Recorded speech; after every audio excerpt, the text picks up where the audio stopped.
Sean Renault says, am I crazy for thinking the team will improve from last year to this upcoming year? I think we will likely make the playoffs. I won't panic if things don't go well.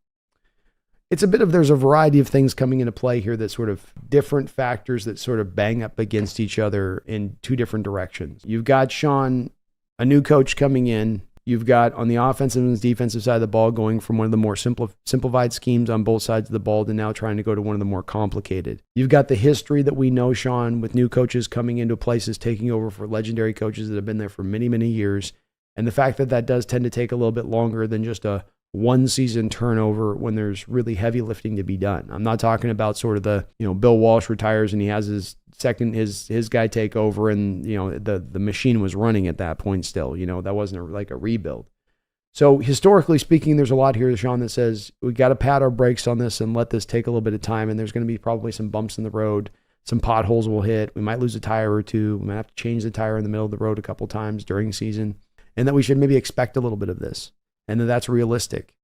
And I lean on that a little bit here, Sean, heavily, where I go, that kind of weighs in my mind a lot here, thinking about this.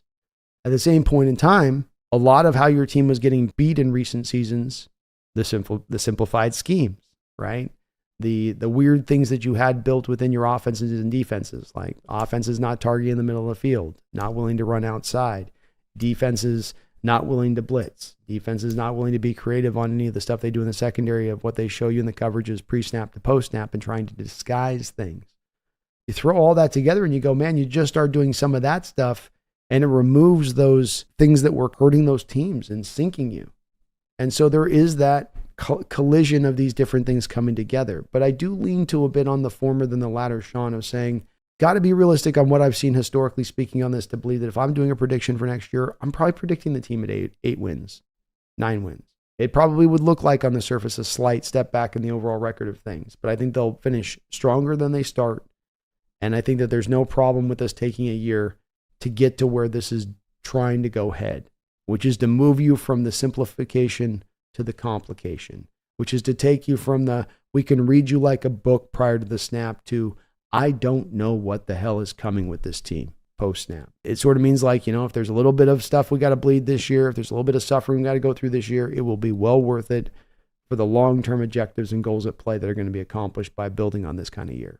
But, Sean, there's much more of a potential here with a new coach taking over that legendary coach, that you have that turnaround that much faster because of the items that are going to be utilized in the way that they have not been utilized in seasons past and has sunk us in seasons past because we haven't utilized them.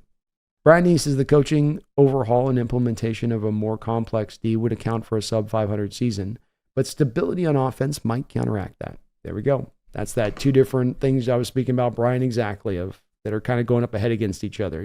This thing draws that way, that thing draws that way, they collide. Which one sort of wins out?